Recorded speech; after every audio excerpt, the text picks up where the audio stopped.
So it is Father's Day, and unfortunately, Elizabeth and I and the kids, we couldn't be at worship at 10 a.m. this morning due to some other things going on. We were prevented from being there this morning. So I had planned this for our worship as well as for this afternoon, but that's all right. So we'll just do this afternoon for the lesson.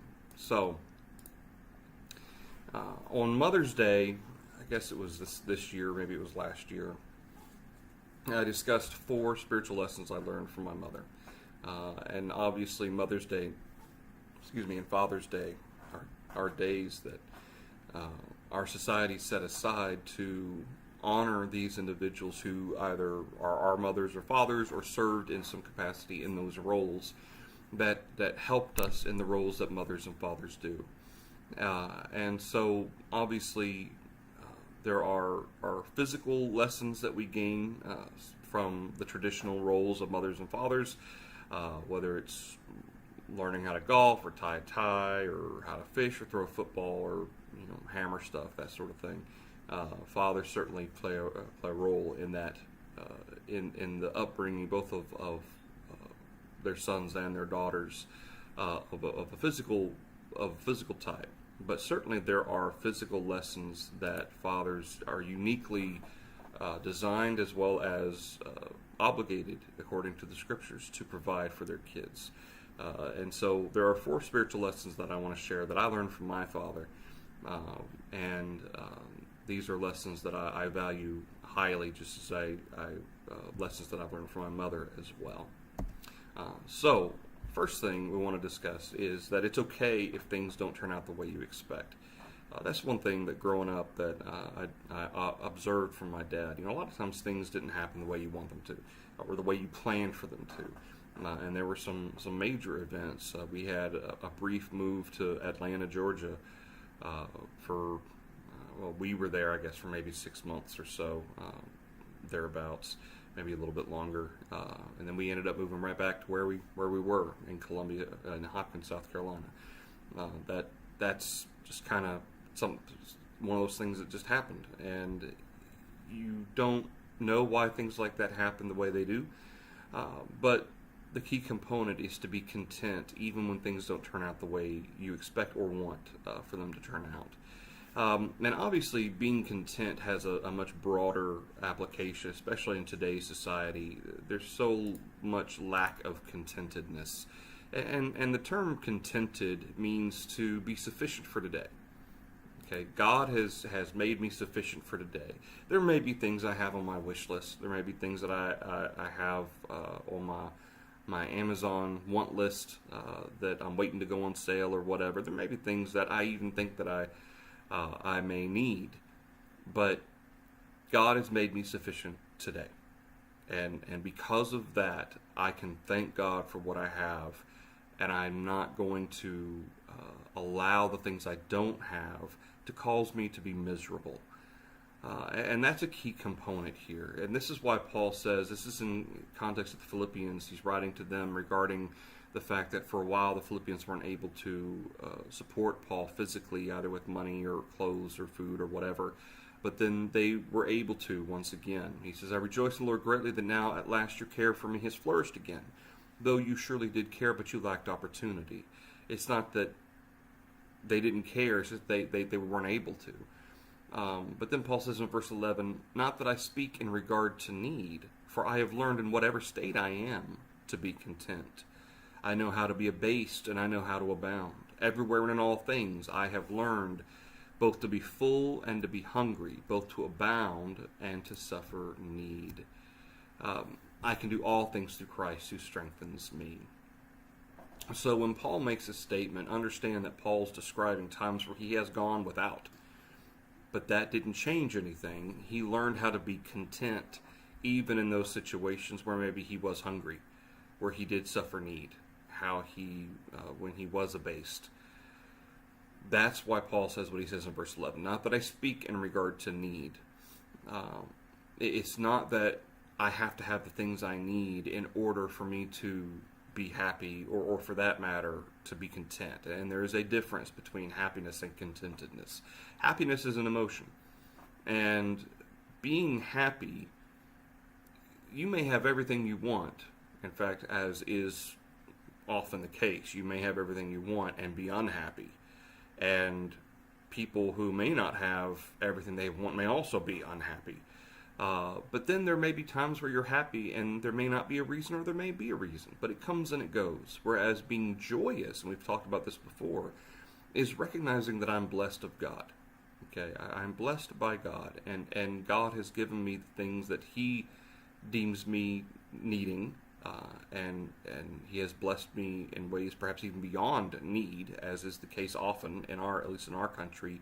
We have even things beyond what we need. We have luxuries that maybe many people don't have access to. But the idea of being content carries with it the sense of immediate blessing, that God has blessed me today. God has given me what I need for today. I am sufficient today. And so that being the case, that's why it's so important to understand that when Paul says, I have learned whatever state I am to be content, that, it may not be a happy thing to be starving, to literally be hungry and starving. But Paul said, I can be content, because even in that state of being hungry and starving, God has given me what I need for today. And it's not taken into account tomorrow. This is just for today. And God is with me today. He has blessed me today. And that's all that it considers. And that contentedness doesn't focus on the things that one doesn't have. It focuses on what God has given me for the day. Similar statement in Hebrews. And we won't go to all the scriptures that I have listed on these slides. But for a bunch of these, I do want to mention them. Let your conduct be without covetousness. Be content with such things as you have, for He Himself has said, I will never leave you nor forsake you. And of course, this speaks as much to how we treat and look at other people and what they have, as it does what I may have or may lack.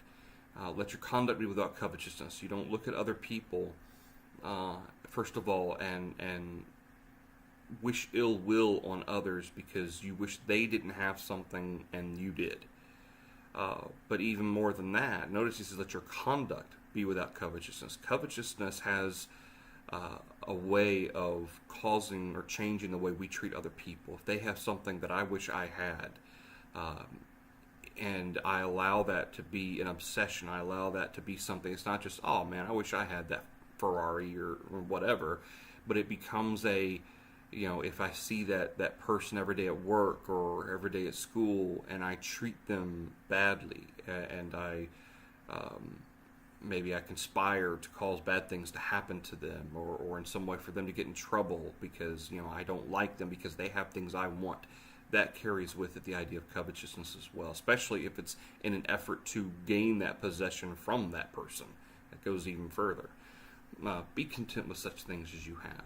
Does this mean that everyone's going to be blessed exactly the same? No, not everyone's going to be blessed exactly the same. And that's what Paul's point is. You be content with such things as God has given you. Now, does this mean that sometimes people may not share with you? Well, sure, people, especially brethren, are to share with one another, especially when it comes to physical needs, where to take care of each other. But this is one characteristic that I learned from my dad. Second one is to trust that there's a reason why things happen or don't happen. Throughout the Bible, we have example of providence. And providence is one of those things, we talk about God's providence. It's not, when we compare providence and miracle, a miracle is an observable suspension of natural law.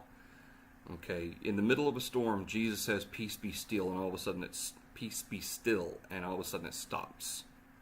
Okay, that's not normal. All right, for a man born blind, all of a sudden to have his sight restored to him, that's not normal. For someone who is lame or crippled, for their legs to be restored, and think it's not just them getting up and walking, but there had to be some sort of a visual, their feebleness in their legs, all of a sudden the strength, they could see the muscles come back withered limbs and so forth come back to full strength. That's not normal. Those are visible, observable suspensions of natural law. Whereas providence is much harder to put your finger on. You can see God's working, God's power in there somewhere, in the order that things happen, in the way things happen, or maybe should have happened but didn't. And you go, how did God do that? How did that work out just right for this to happen this way or not to happen that way? And you can't put your finger on any one spot because it's not necessarily an observable miracle. Okay, and that's what a miracle is an observable suspension of natural law. Doesn't mean that God's power is not being applied in there. It's just that we're not able to observe where God's power is being applied. And this is why in the Bible often God's providence is often labeled kind of in that way, where you can't quite put your finger on it. For instance, Philemon verse 10, where Paul writes to Philemon about Onesimus, and he says, perhaps this is why he left for a time. Well, Onesimus ran away. Okay, he was a slave of Philemon, and he ran away. He wasn't a Christian at the time, but he happens to stumble into Rome somewhere along the way, I guess finds brethren, and ends up meeting Paul. Paul baptizes him.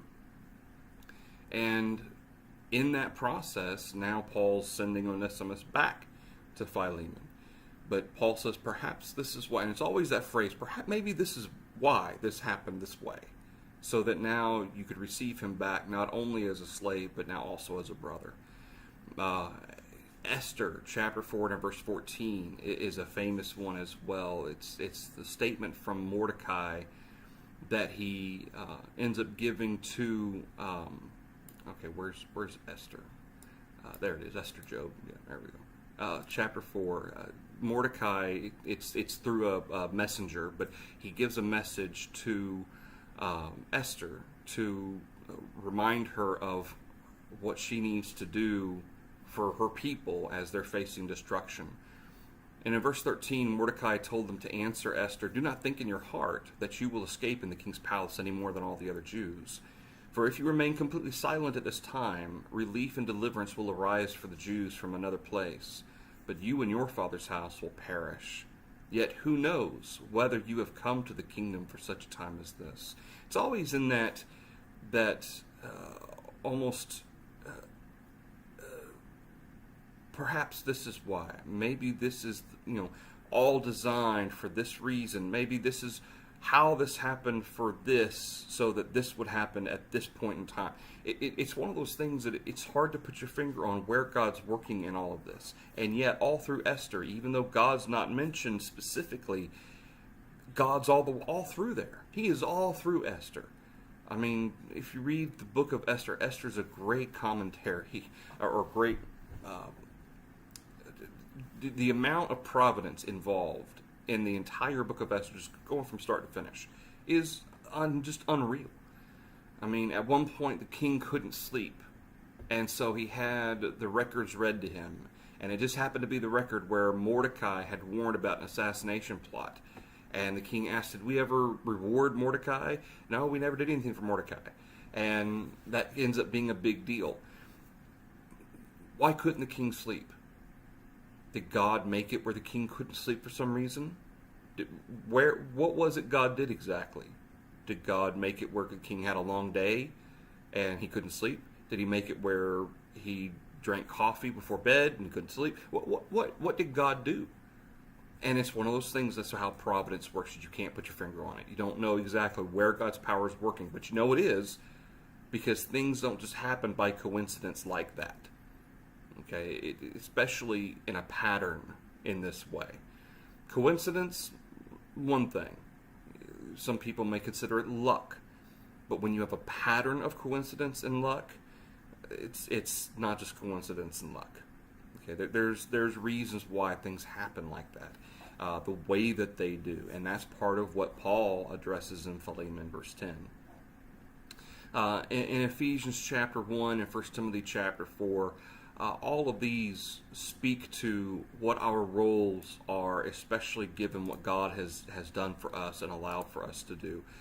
So like in Ephesians 1 and verse 11, he talks about the fact that we have obtained an inheritance, being predestined according to the purpose of him who works all things according to the counsel of his will, that we who first trusted in Christ should be to the praise of his glory. In him you also trusted after you heard the word of truth, the gospel of your salvation. He describes all of this. This is what God did. And he talks about being predestined here. And of course, this predestination isn't that God specifically chose individuals to be saved, but he had already designed the plan of salvation. He had already planned how he was going to bring about the salvation of his creation. And in doing so, he had already planned on what the character is going to be for those individuals to be saved. Okay, what type of template must they meet in order for them to have forgiveness of sins and go to heaven? They must meet the template of Jesus Christ.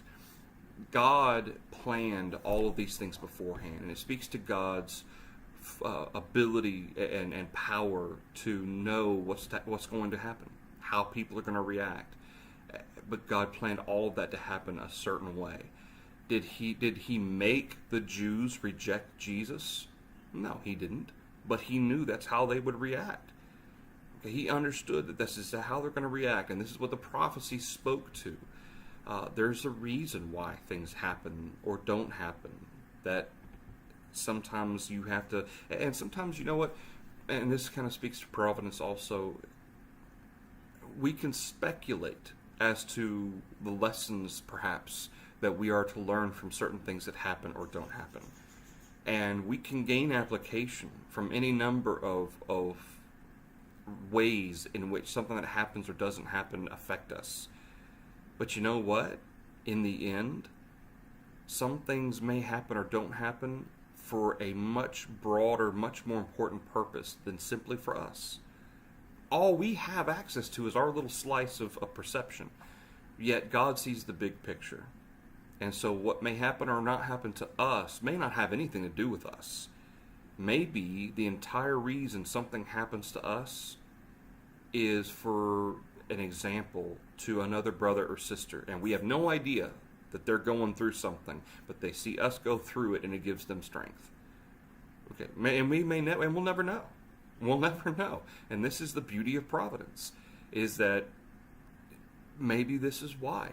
Maybe this is why this happened, so that I would be here at this time to help that person. You know, you don't know why.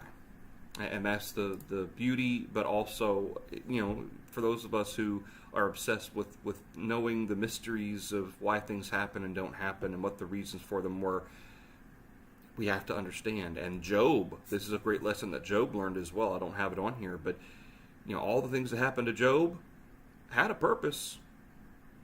But Job had to learn that he didn't have to know why. He didn't have to know what the purpose was.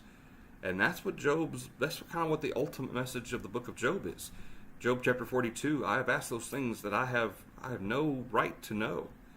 And he repented in sackcloth and ashes. And the reason for it was that he questioned God's wisdom. God never told him, hey, the devil challenged you. And I wanted to prove that you would be faithful. Never says that God explained that. But Job had to be okay with not knowing why it happened, only that it did happen according to God's will, and that he was still required to be faithful. And that's a great lesson to learn. Thirdly, and very quickly, the beauty of analogy. So my dad, he enjoys taking phrases from movies and using them in sermons. And I've been known to do that from time to time myself. This is something that Jesus preached in parables. Okay, Jesus preached in using everyday situations, everyday things that could very well have happened.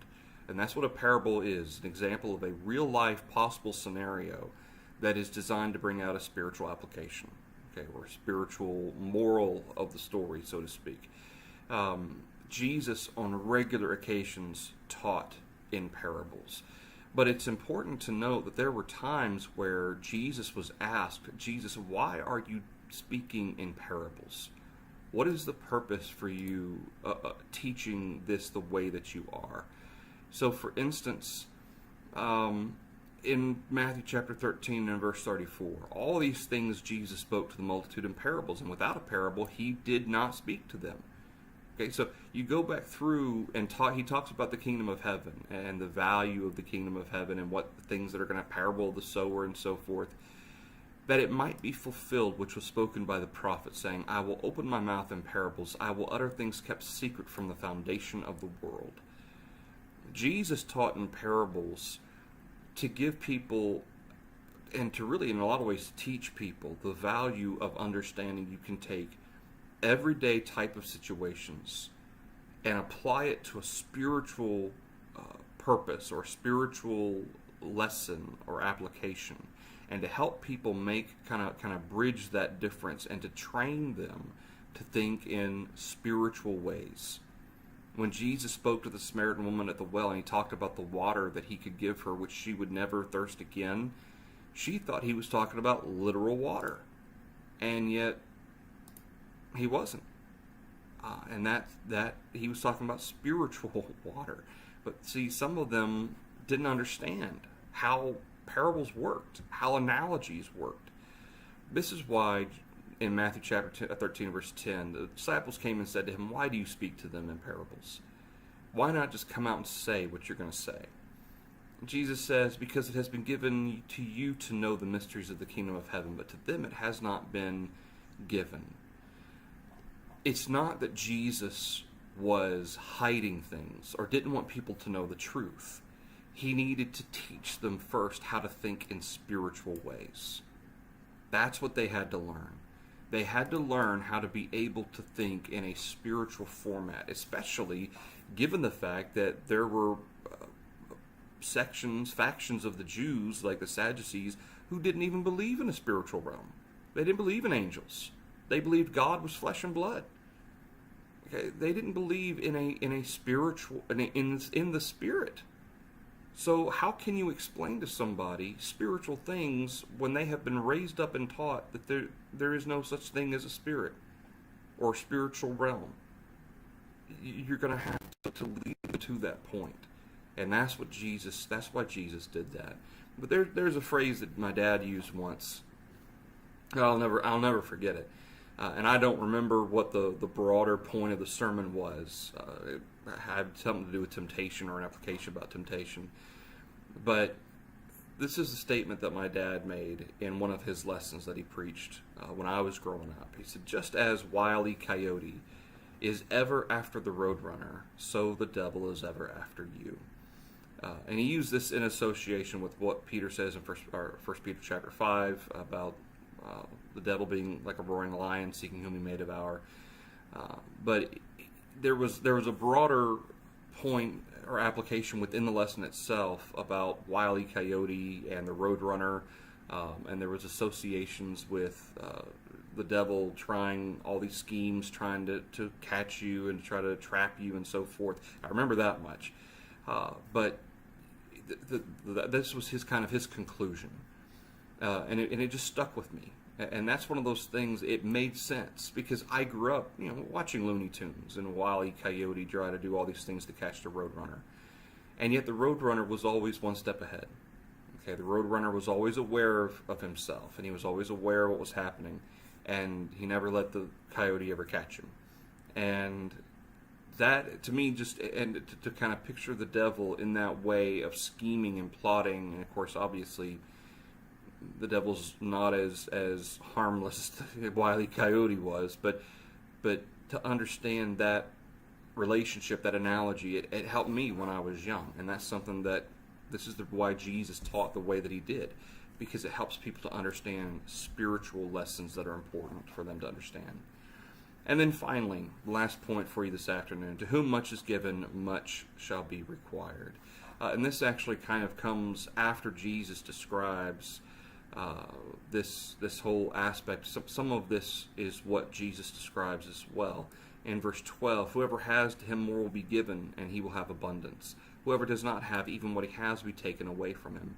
Therefore I speak to them in parables, because seeing they do not see, hearing they do not hear, nor do they understand.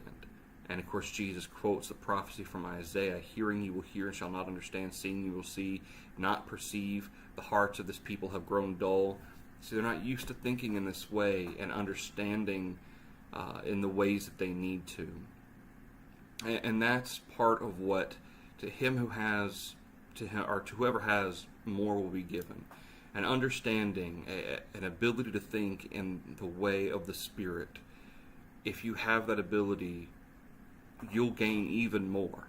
Okay, especially from the teachings of parables, for instance. Well, as it relates to what Jesus says in Luke chapter 12 and in verse 58, this, to me, is a very important point, especially when it comes to discussing the type of abilities that we have and the opportunities that we're given. Again, this is in the context of a parable. Peter said to him, Lord, do you speak this parable only to us or to all people? And of course he talks about the thief and the servants who are waiting. And then in verse 42, the Lord said, who then is that faithful and wise steward, whom his master will make ruler over his household to give them their portion of food in due season? Blessed is that servant whom his master will find so doing when he comes. Truly I say to you that he will make him ruler over all that he has. But if that servant says in his heart, my master is delaying his coming, and begins to beat the male and female servants, and to eat and drink and be drunk, the master of that servant will come on a day when he's not looking for him, and at an hour when he's not aware, and will cut him in two and appoint him his portion with the unbelievers. That servant who knew his father's will and did not prepare himself or do according to his will shall be beaten with many stripes. He who did not know yet committed these things deserving of stripes shall be beaten with few. For everyone to whom much is given, to him much will be required, and to whom much has been committed, of him they will ask the more.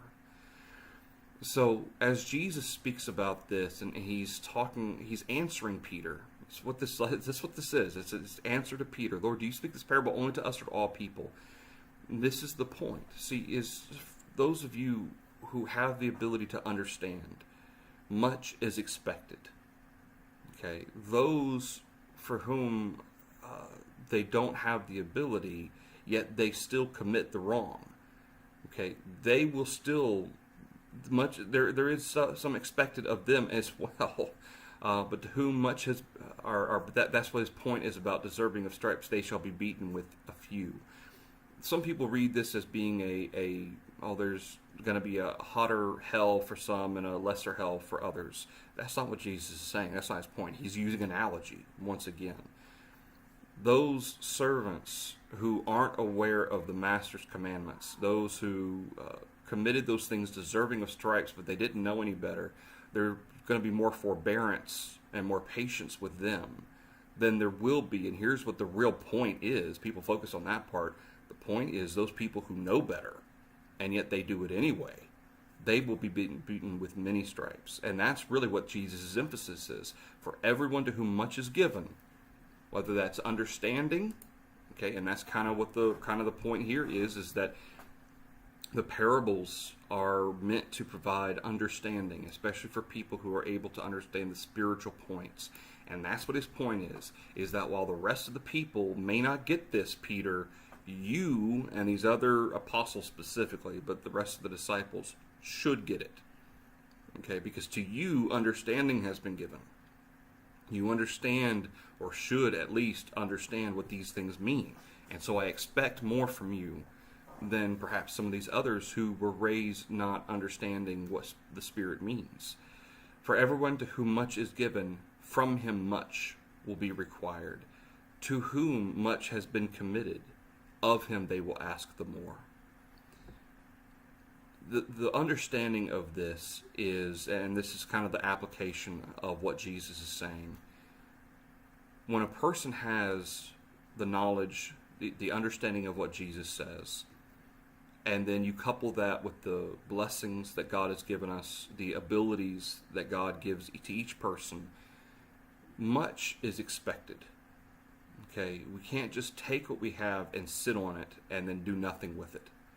We actually have to utilize the blessings that God has given us to continue to spread the gospel, to help others come to a knowledge of the truth, whether that's teaching, preaching, seizing opportunities to help other people, counseling, whether it's counseling brethren or counseling people who perhaps they consider us to have some wisdom and they ask us our thoughts on things, to be able to include spiritual applications in the things that we tell them, being a servant to others. These are all ways in which we have been given much, but we have to understand that we will be held responsible if we have been given all of these blessings and all these opportunities and all of these abilities, and we don't use them to the extent that God requires or wants us to do.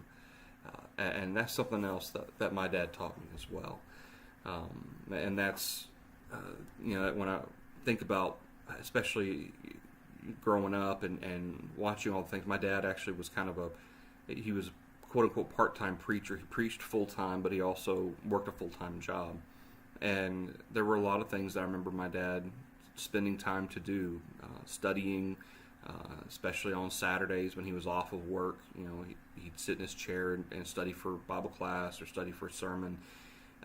He's still very quick to try to help other people, very conscientious about brethren and so forth.